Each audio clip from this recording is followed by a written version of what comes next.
So today's subject, in direct contrast to auto-tuning, which is something everybody likes to bitch about, let's talk about manual tuning. So a certain amount of being in tune is necessary for a song to convey what it wants to convey to its audience. If you're too far out of tune, people will get distracted by it, and therefore you'll lose that audience, because instead of being immersed in the song, they'll be going like, oh my god, that note is pretty terrible. Now, depending on what genre of music you work in, things might be really pretty lenient, I want to say. Not limited, but lenient. Of course, in other forms of music, it might be quite limited. In rock and roll, you can get away with people singing pretty far out of tune, and as long as the performance is solid and the passion and the emotion of the song is conveyed, everything's fine. I can think of lots of stuff that I've listened to that I really enjoy, that when you really get out your fussy ears and listen to it, you go like, oh boy, that's really not that well tuned. Still, I think for anybody in any genre, it's at least worth making the effort to be in tune as much as is physically possible for you. So in my case, I've just finished this song. I've got all my lyrics. Here they are. There's some more. There's some more. Look at all these lyrics. And actually, that's not the all of it, because you see this blank space up here? That's where this bit right there goes in there. But here's the thing, even though I wrote the song, at this point, nobody has sung the song because it's just written. And unlike if you're learning to sing somebody else's song, you could go to an album or you could get the music of it, and then you could be told exactly how to sing that song, what all the notes are. If you've just written a song, you really got to sit down and ask yourself, do I know what all the notes in my own song are? And the case may be that the answer is sort of, pretty much.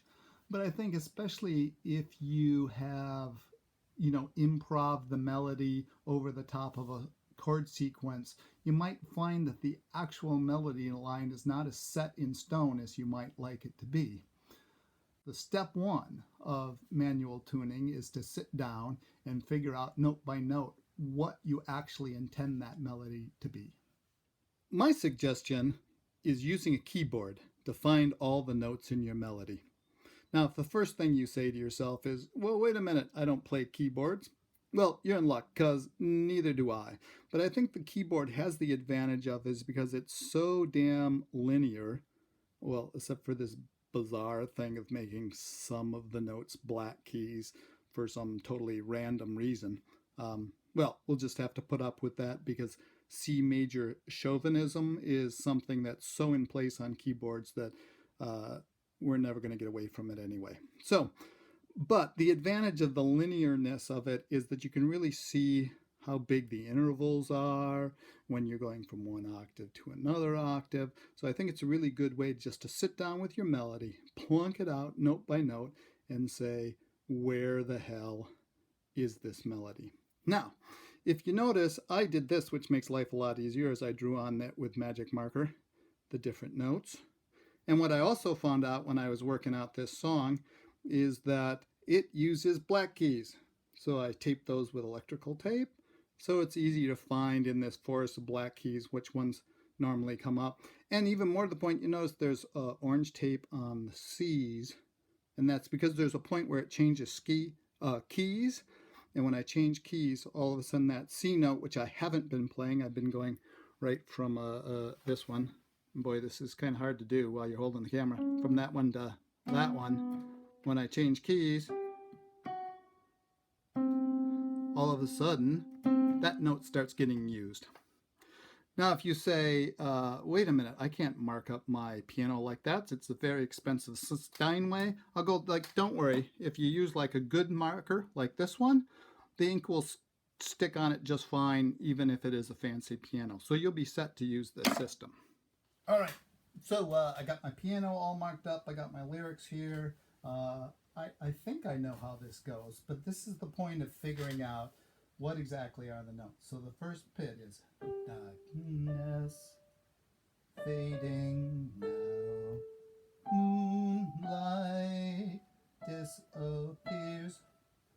tell already that na na na na is not coming that natural to me.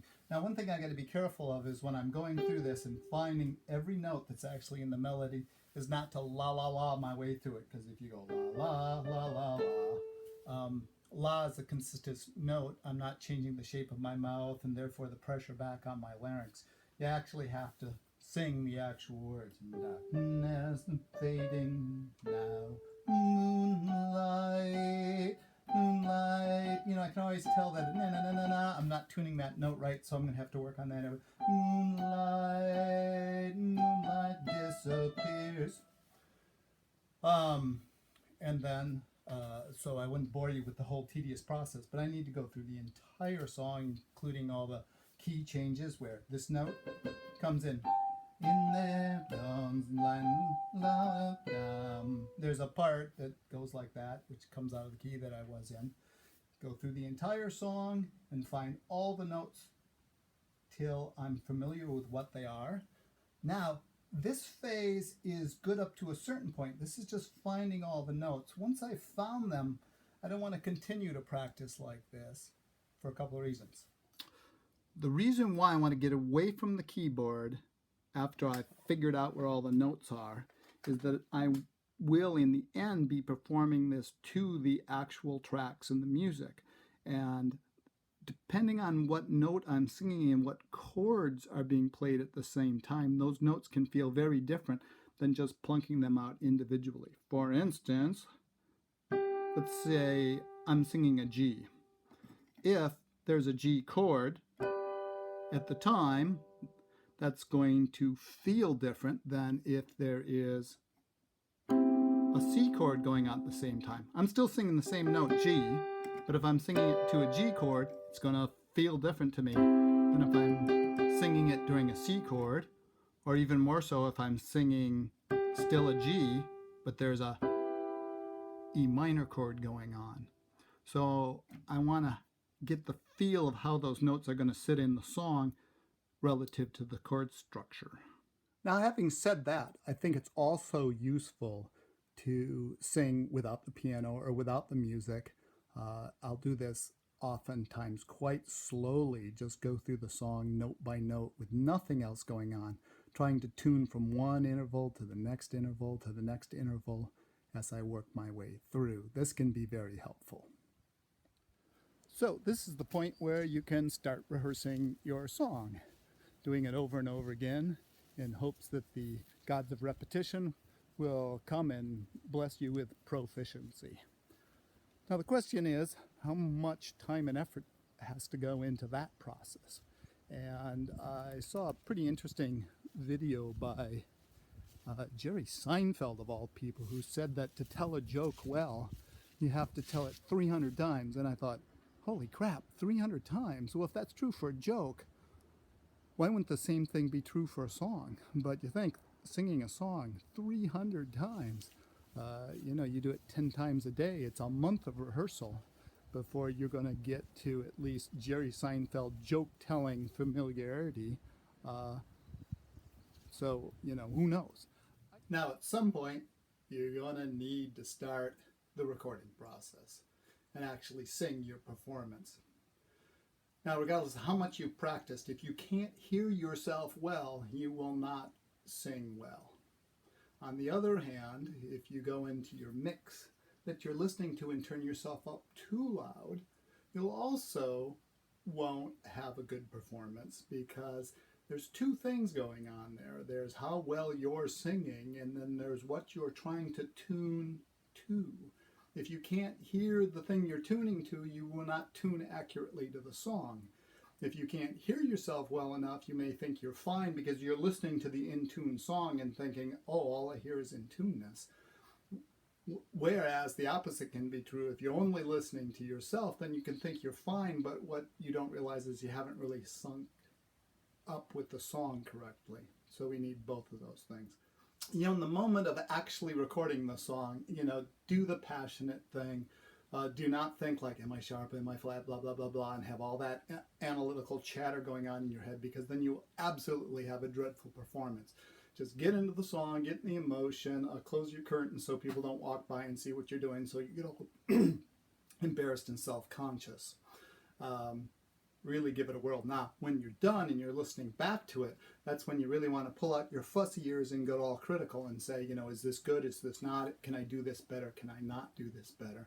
And I find that this is not an infinite process. There will be a point where you go like, is it perfect? Well, no, of course not, because perfect's not an attainable goal to have. It's a worthy pursuit to have, just as long as you realize that you're never going to actually get there. So you got to instead find that point where you ask yourself, am I making it better? And if the answer is no, then you pull out and you say, hey, I'm the best I can do now. I've tried to go work on the problem areas.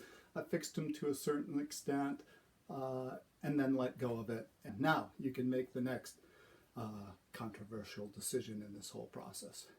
All right, there it is. Pitch correction software.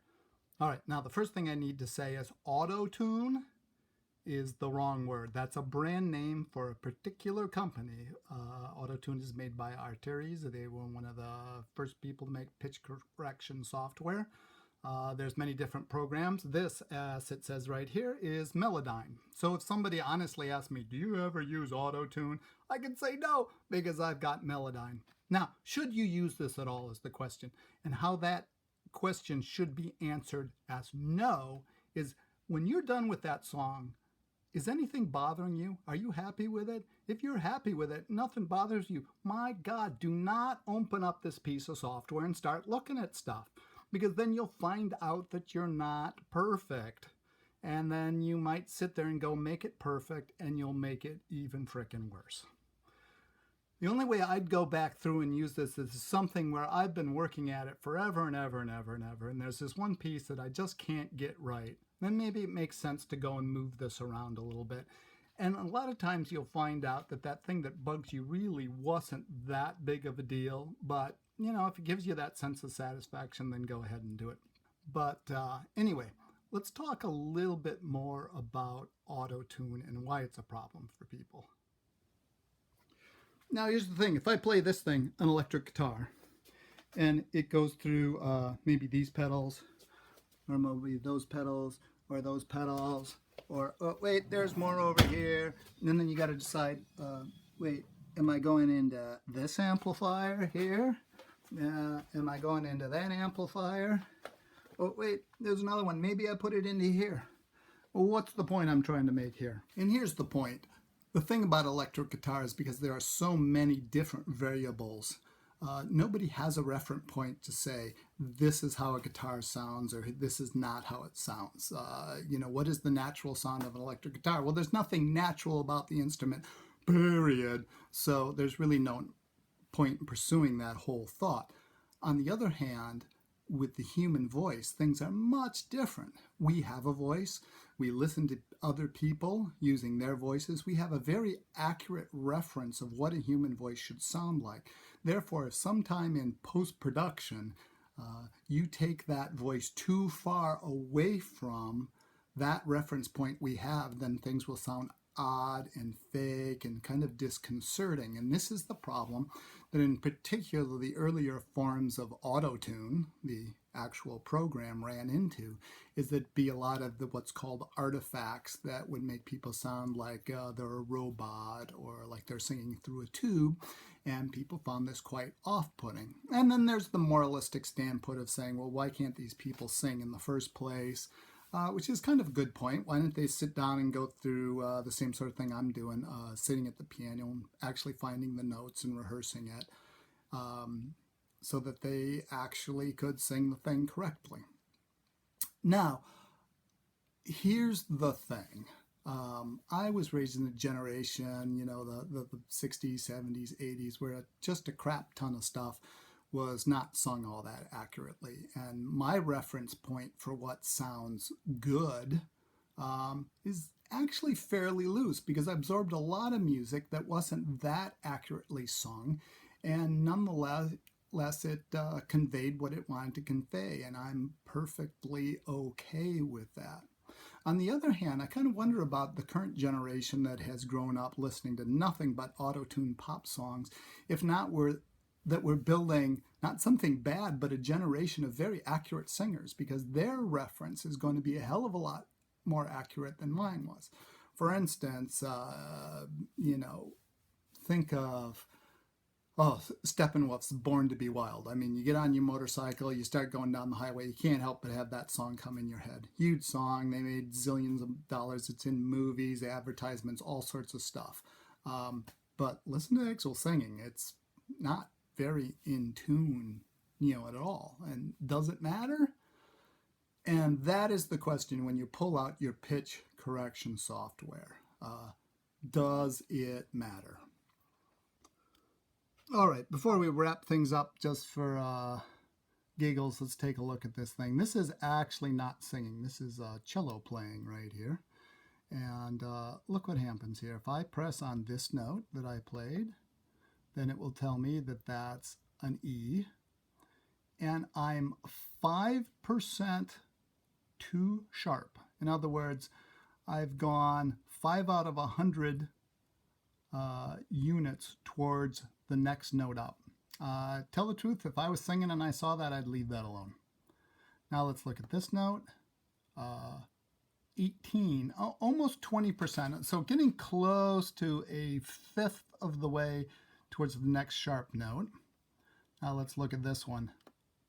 -1, my God. Okay, leave that alone. Now let's look at this one over here. See up here?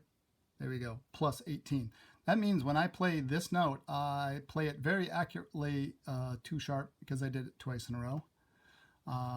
Get an idea of what this actually does. If I pull on this, let's see if I can do this while you're looking here. Go. I don't think I've set up the software correctly. Let's see. Let's go over here. Yeah, pitch grid. Great. I got to go no snap. This is one of these automatic functions. I don't want to have automatic functions. I want to move this around myself. So you see if I move this down here, now I can move that down there. Now it's on 0. Now I move this one down here and it's on 0. Or there we go. But you notice, unlike autotune, it's not flattening out these little variations within the note itself. And when you hear fake autotune, when it sounds super fake, it's when this is taken and just drawn into an absolutely dead straight line.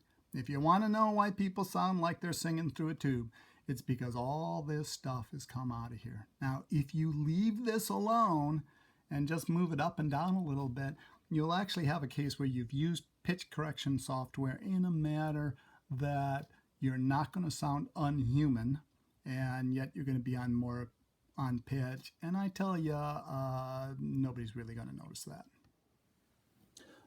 So in closing, I'd say manual tuning is a great way to fix your voice without having to resort to computerized software. It will take a lot longer, but I think in any case, it's always worth your time to invest in your art form to the best of your ability. Now, I do want to bring up one way in which you can use pitch correction software, and it can be very useful. If you're having problems singing something on tune, it may be that you're simply hearing it out of tune. In which case, one of the things you could do is go through and sing the song to the best of your ability, and then get out your pitch correction software and then retune it till it's spot on. At that point, then, listen to it 500 million times. In other words, what you're trying to do is replace your old reference point, which was out of tune, with a new reference point, which is in tune. And then once you've listened to that a zillion times, you could go back into the studio, and you may find that you have a miraculous improvement in that now your new standard is much better in tune than it was before. I know this by kind of running this experiment in reverse. One time I went on a long vacation. I was gone for 3 weeks. I was partway through working on my vocals, but I took along a scratch take of the song, and I listened to it repetitively over those 3 weeks with me singing slightly out of tune all over the place. And that just became ingrained in my mind that that's how the song went. And it was hell on earth then to repitch the song correctly after having that happen. So instead of doing what I did, is that if you can do the opposite, where you start with a reference that's perfectly in pitch, even though it may sound fake because, it is tuned to bejesus, that can be a really helpful way to put yourself back on pitch. So after you've listened to it a million times, then go back and re-record it, and that can work out great. Anyway, that's enough of all that. See you, bye.